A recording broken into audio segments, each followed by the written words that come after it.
All right, this is the Village of Peotone Committee of the Whole meeting for July 22nd, 2013. We begin by calling this meeting to order, and clerk, please take attendance. Mr. Reichert.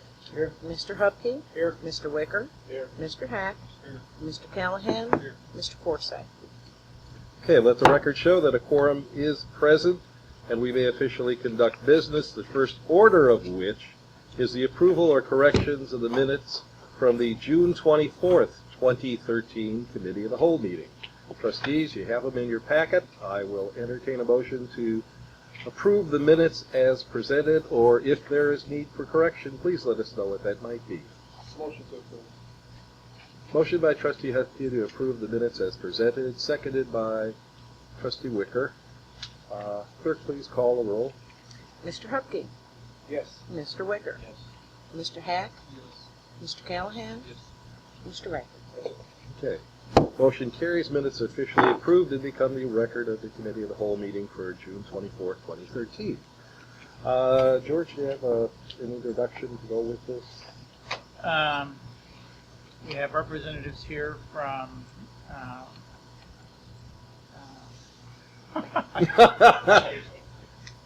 Illinois Municipal. this is from Illinois, Jessica Illinois from AJ Gallagher, I'm sorry.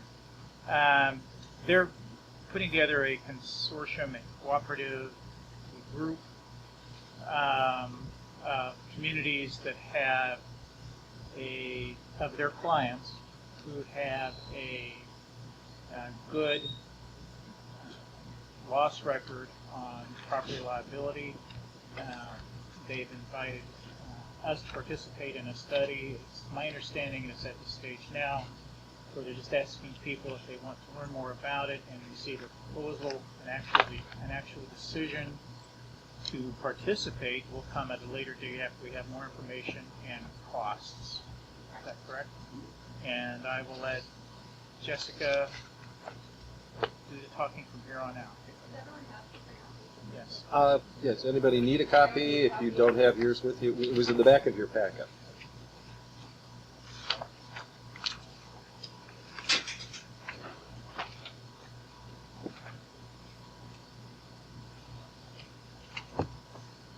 And we have present Jessica Edelman. Third time's a charm. Okay. And Richard Stakulska.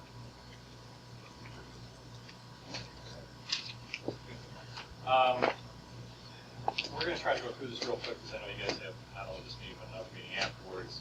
The whole presentation takes us anywhere from 45 minutes to an hour and a half to go through, so we pulled pages out just to go through some of the highlights and kind of hit some of the points and answer the questions that you have.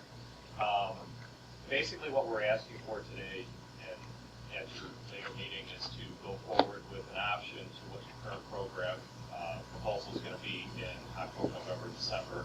And we've got a time frame laid out in those very last slide, which tells you where we're at.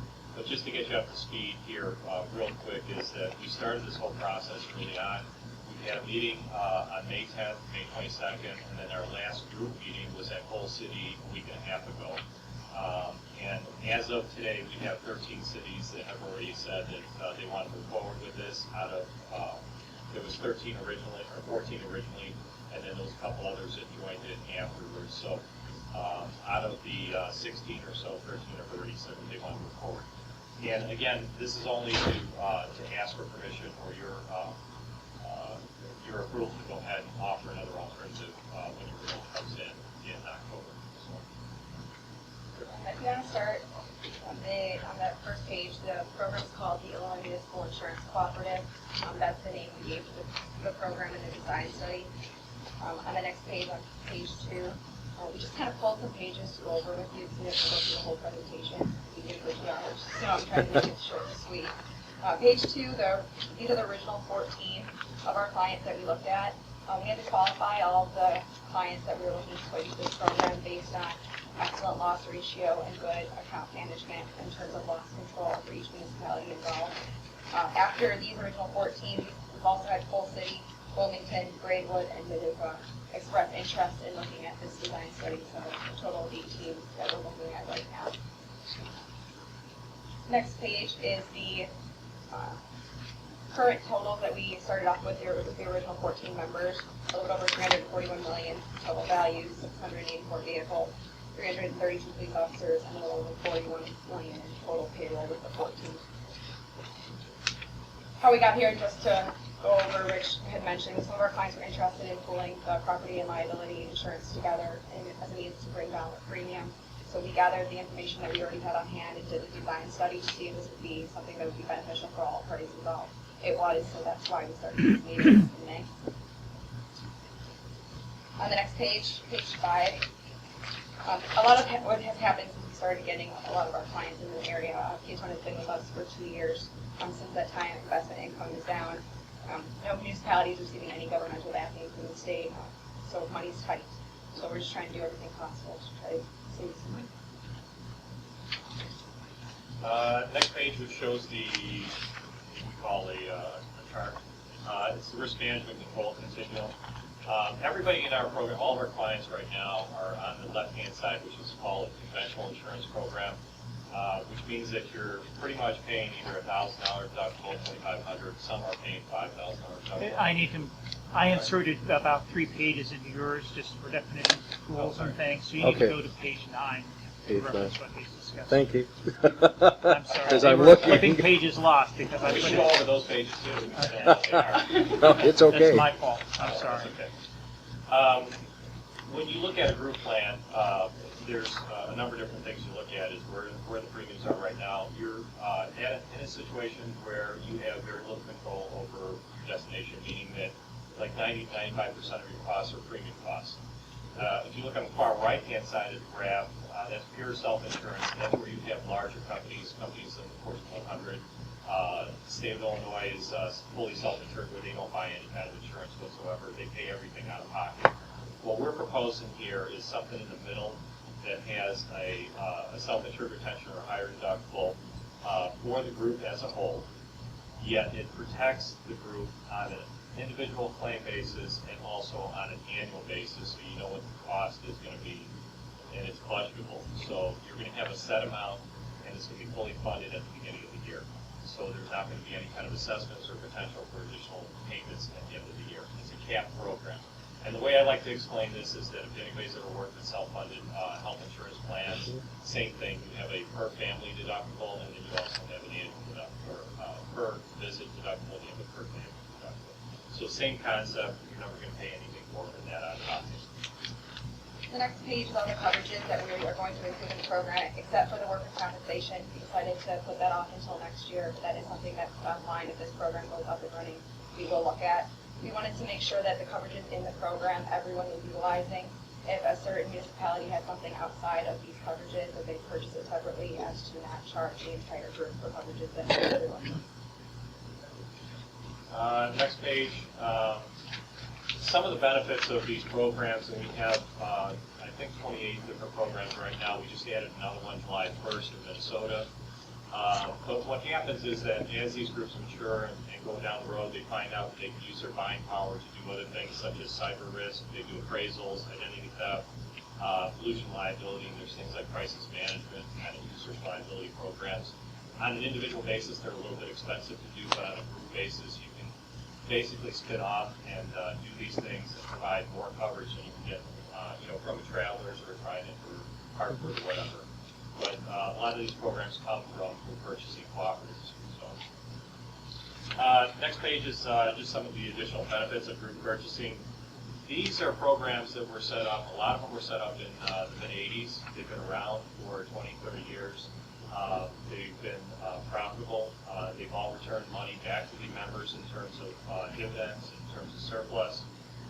What this does is, as an individual entity, you have maybe $100,000, $150,000 at stake when you go out to the marketplace and Jessica does her renewal. There's so much you can do. You might be able to get 5%, 10% off of the rates, but on a collective basis, when an underwriter's looking at $2 or $3 million of premium, they're a little bit more willing to negotiate. It gives us a little bit more leverage with them. It also attracts more underwriters because the markets, the companies that we're going to are different than the ones that are insuring you on a conventional basis. Totally different divisions within companies. They're large account units, but they're allowed to do things with rates that other companies can't, or other underwriters can't. There's cost savings. We're also able to negotiate broader terms and coverages in the program. Any questions so far?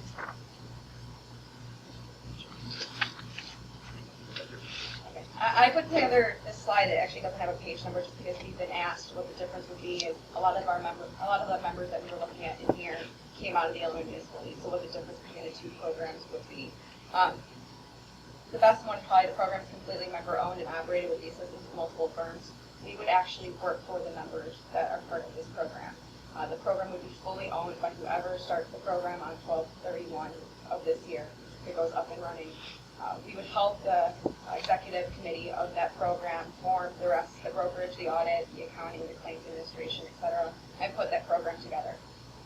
The program will retain a portion of the premiums in a fund that will gain interest through an investment policy, and then you'll be able to decide how you want to distribute those funds that are left over at the end of each claim year by yourself. So if you want to do dividends out, if you want to do premiums, additional services, appraisals, etc., that's up to the members that are in the program, not up to us.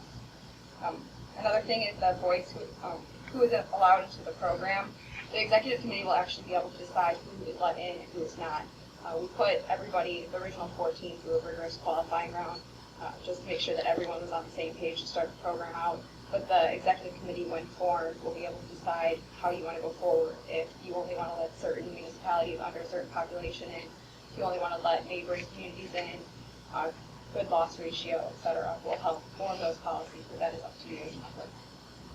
And that's pretty much set by the executive board and anybody who's a member at the time. We have pools that have been around for a long time. They can be 5 or 6 members. We have other pools that are over 100 in terms of membership, and some grow, some like they have average sizes anywhere from 20 to 30 members in the program. And to give you a little bit of a basis of what an executive committee would be formed of, every community that they would have a primary and alternate committee member that would sit on our board. Eventually, if this program gets too large, we'll go to an executive format where there'll be elections on the board. Starting out, we'll get one voice in the program. So everybody attends the meetings and everybody knows what's going on, and we're pretty much voting on every issue in the meeting. So, next page is Gallagher's Public Sector Division. I'll go through this page and the next page pretty quick. You're pretty familiar with us. We put this in for informational purposes. We have over 300 individuals in 34 different offices. That is growing through mergers and acquisitions. And they're solely dedicated to public sector. The next page kind of looks like the last page. One bullet point I want to bring up second to last is that we do 120 of these programs throughout the country, so it's not something we decided to do last week or beginning part of this year. We'll go through some of the calculations here in the next page, but we're active in the Association of Governmental Risk and Insurance Pools, a lot of the associations such as PREMA, STREMA, and RIBS. But this is really what our bread and butter is that we actually dedicate our time to the public sector and our clients. The next page, page 4. These are some of the pools that we've managed, and we can go through a couple of them. The Lancaster-Lebanon Public Schools Insurance Pool has 2 different programs, one's for property and casualty, and the second one that was started in 1995 has 17 school districts in there. That's workers' compensation only, so you can actually do 2 different programs. That's a good example where they started out with property and liability and then started to work on a program later. And as you know, because there's 15 in one and 17 in other, not everybody's a member of one or the other. We also have the Nebraska Community Colleges, a lot of schools here. The most recent one that we've had that Jessica and I are working on and put together in 2006 is the Counties of Illinois Risk Management Agency. That's up to 15 counties. On the right-hand side, it'll show you what the surplus amounts are. And some people look at that and say, is that all after 20 years or so? But what's happened is that the pool themselves has said, we don't need to have all this money in, so they release them in dividend. They determine whether they want to have somewhere between $2 to $10 million in surplus, and that's just there in case they need it. But that's over and above any money that they release to their members in terms of excess surplus funds. Okay. Next page is our recommended time frame. So just to give you the outlook, I will be working with George and Donna on the renewal for your regular insurance plan, just your straight renewal if this program never even existed, and I'll come out and present those numbers as well. This would just be an additional option to that quote. So what we'll do is we'll come back out with your renewal numbers, we'll let you know a firm number on this program, and then we'll walk you through the differences that you guys make a decision on what direction you'd like to go in. We asked for verbal commitments by the end of July to all the members involved. As Rich mentioned earlier, we have 13 out of the 18 that have given their verbal commitment to go forward with this process. We expect almost all of them to be a yes to go forward. We just have late board meetings, so we won't know until the end of July about the rest of them. But we'll come back out and review the bylaws that will have to go through your attorney, to be reviewed by your attorney, and then we'll work from there into getting firm numbers and firm quotes. Yeah, the whole, we've gone through this quite a few times with other groups, and this is set up so that we're not rushing around on December 28, 29, trying to figure out, whether your certificate's made on time, your auto ID cards. We'd like to have your proposals out to you, your option for this program sometime in October. Hopefully get a vote from all members that wanted to go forward with this by November 15th. And then by December, middle of December, we start looking at, things like the accounting firms, auditing firms, the banks, and stuff like that. But the reason we put the bylaws together is because it's really something we can't do in between now and October. But we want to put that together and have everybody have a copy. They look at it. If there's any changes to be made, make them, and then we all vote on them, and that's it. Your only commitment is the attorney's costs for the bylaws are anywhere from $6,000 to $8,000, and that'll be divided up by how many are in the program or going forward at this point. So you figure at most it'll be $700 per person right now. So other than that, there's no other commitment.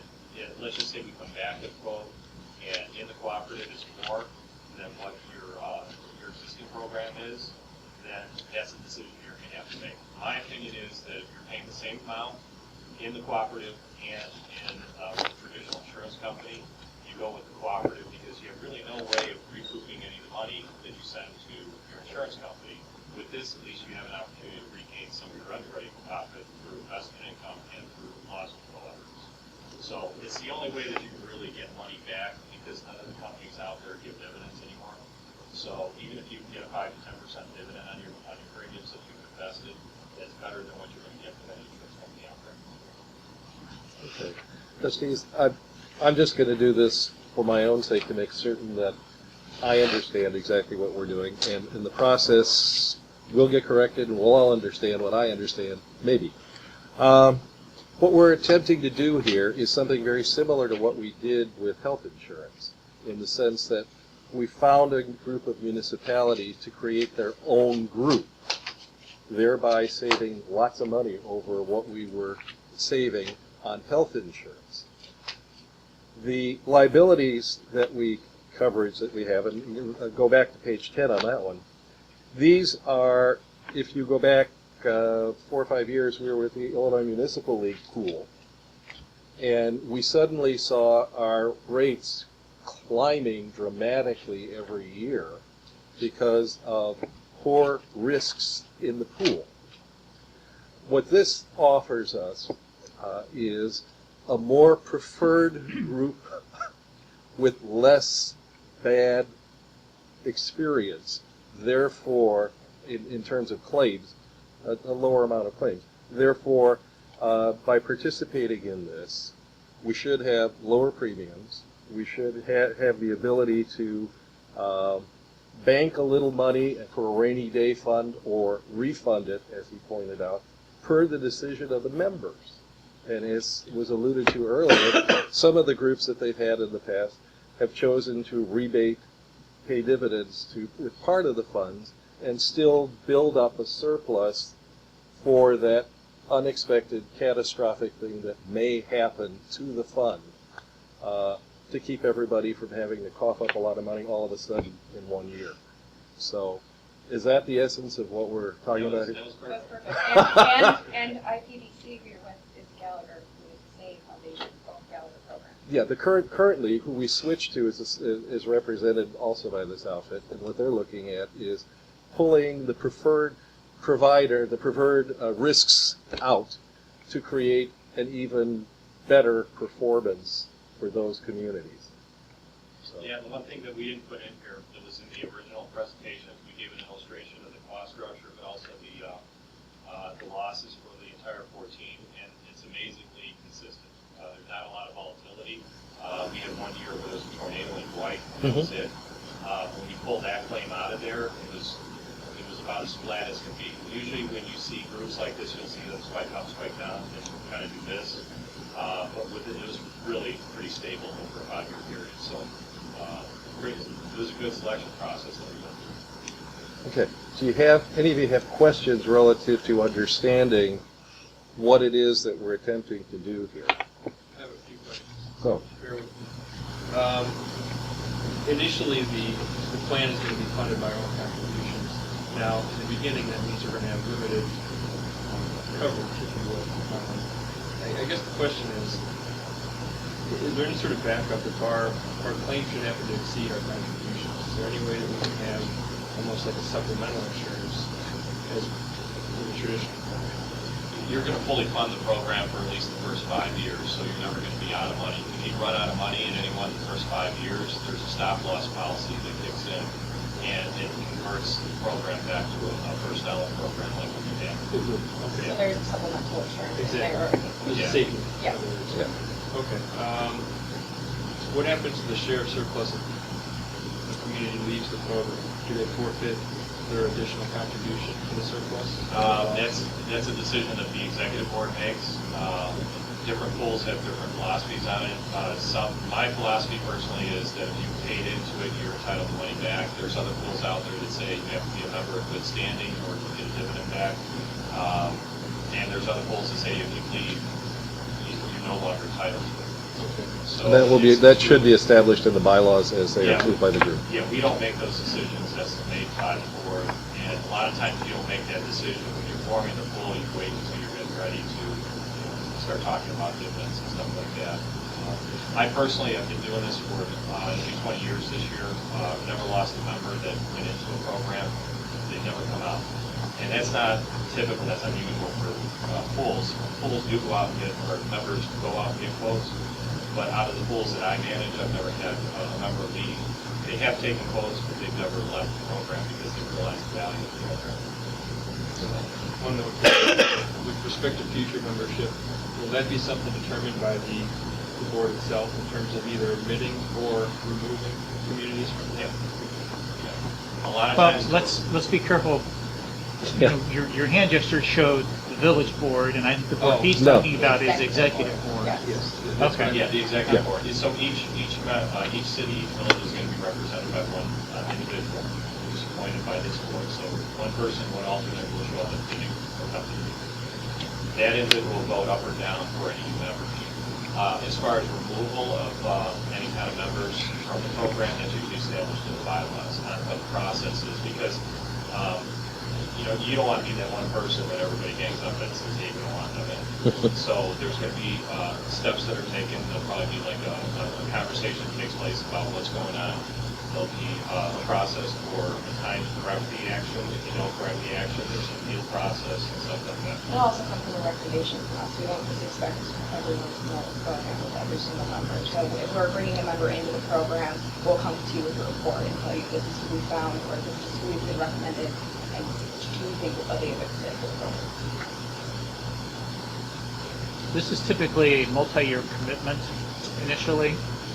That's also up to the executive board, but what we usually recommend is 3 years, just to see how the program. It's usually 3 to 5. Yeah. This is a little different in that for a couple of scenarios.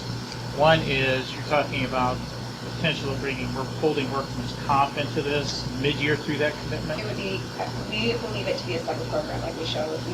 Okay. It's totally separate, so you can still stay part of the property liability and then decide if you want to go into the work comp.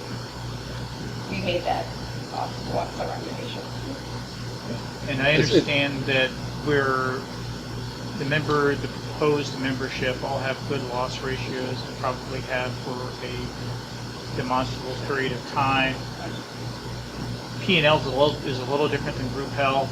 Group health, with the exception of wellness, and Jessica, we've had this conversation. P&L, group health, with the exception of wellness programs, is pretty much whatever comes in is what you have. If someone, breaks a leg, or heaven forbid they get a serious illness, there's not much you can do about preventing that. P&L can be a function of internal policies and procedures, and so therefore you're assuming some of the risk of other municipalities. For instance, I know Beecher is one of the communities that's looking into this. If we had, we don't, but if we did have a very bad police procedure manual that left us open to civil rights suits and that kind of thing,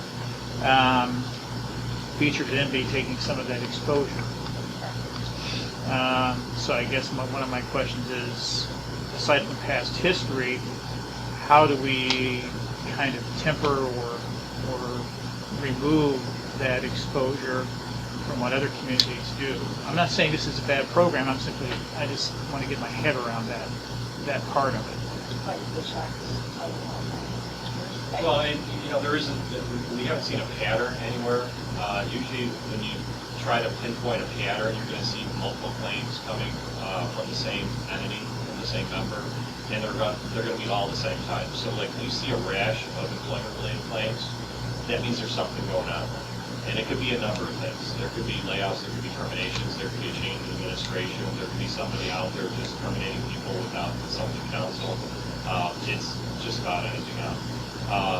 But those are the things that you're going to be looking for. You're always going to get those one or two claims, and that's what you have insurance for.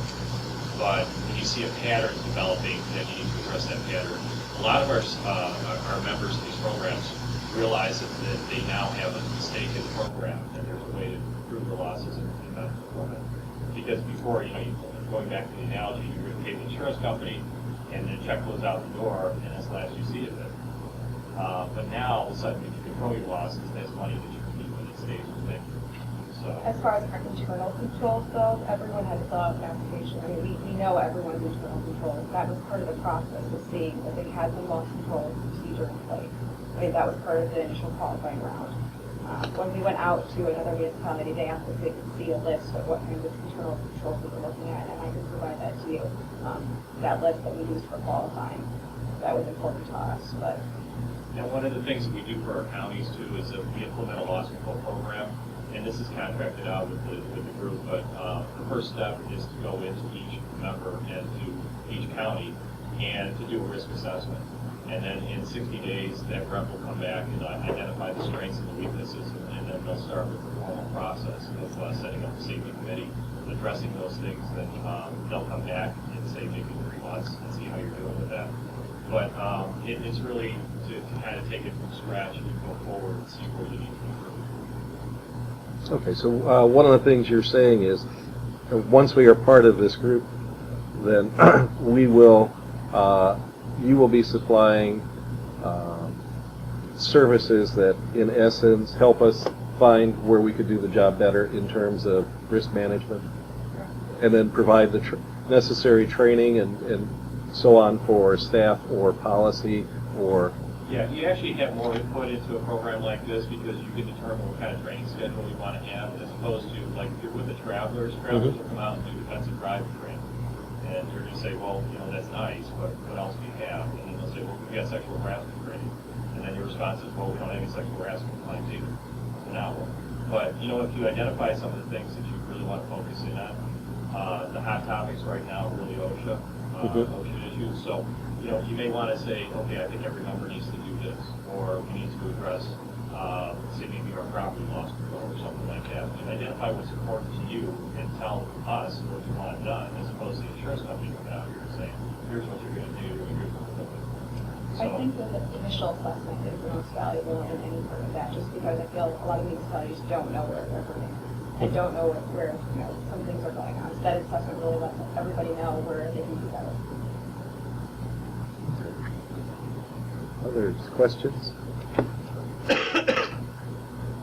Okay, what's going to be happening is, in our regular meeting coming up, there's an item on the agenda for action, and it's a decision to, do we wish to give an oral commitment to participating in the group such that we get data and rates quoted to us in October. I think that's your timeline, wasn't it? Yes. So that at that point in time, we can say, okay, based on it, and based on the fact that we've had some look at some of the structure of the bylaws, we think this is a decision we want to make to get into this group to start as of January 1. And this commitment we're asking for today, in essence, is nothing more than give us some information, give us a price, give us some details on it, and we're going to decide in October, yes, we're doing this, or we're going to stay doing exactly the same thing we're doing. The reason we asked for the verbal commitment is we wanted to make sure there was a critical mass that's still interested in going through the process. If the Hackney group decided that they weren't interested, we probably stop. So that's why we've been asking for verbal commitment, so that you think about it and let us know your decision. It entirely makes sense, too, and the other part of it is, by presenting it to an entire board the way you have, every board member here now has the essence of an understanding of what it is we're trying to accomplish, what it is you're setting out to do, the likely path we're going to take, and whether or not, when the numbers come back in October, anybody's thought of anything in the meantime that's kind of like, oops, red flag. So that we can make a very well thought out, studied decision by each of us, as opposed to one of us relying upon a recommendation of any one of us, so that we're going to have a good product. So that's where we're at. Other questions? Go ahead. Is our pool of the 14 initial communities, is that it, or is that a smaller pool in with a larger pool, like the Good question. insurance, the health insurance? No, this is it. You're going to be. There are many groups put together in one bigger pool. Yeah, there's not enough to have subgroups yet, but they have IPVC has a lot of groups in a lot of different areas, so that's why they're trying to centralize. To start off with, it's just one group. Okay, But so- it might be the additional 4 I mentioned, so we have a Oh, pool yeah. of 18 right now Sure. that might enter the program. But still, the profile that each of these communities is matching fits in with the profiles of the other communities that are part of it, so therefore it shouldn't alter the numbers. If anything, it should offer cheaper prices. From our Hopefully. study, yes, that's what we do. Okay. Other questions? Then I want to thank you, Jessica and Richard. It's been, I think, very productive for us to have this discussion, and with what you've presented us so far, in order to make an intelligent decision. First, the oral commitment that will be discussed in the meeting that follows this, and then should we go ahead with that in the oral commitment, the follow-up to accepting the proposal numbers that finally come out in October. So thank you. All right, trustees, and for the record, we normally go into public comment at this time. It is now 35 minutes into our meeting time, and no one from the public has walked into this meeting yet, so therefore I'm assuming there is no public comment. I will open this up for a discussion of on the trustees, any questions or anything that you would like to bring before the committee of the whole for a discussion.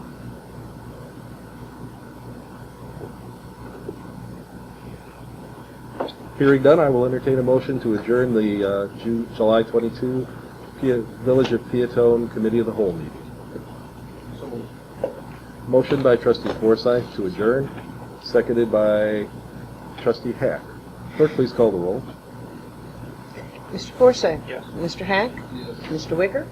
Mr. Hupkey? Yes. Mr. Riker? Yes. And Mr. Callahan? Okay, the July 22nd, 2013 Village of Peotone Committee of the Whole meeting is officially adjourned. Thank you.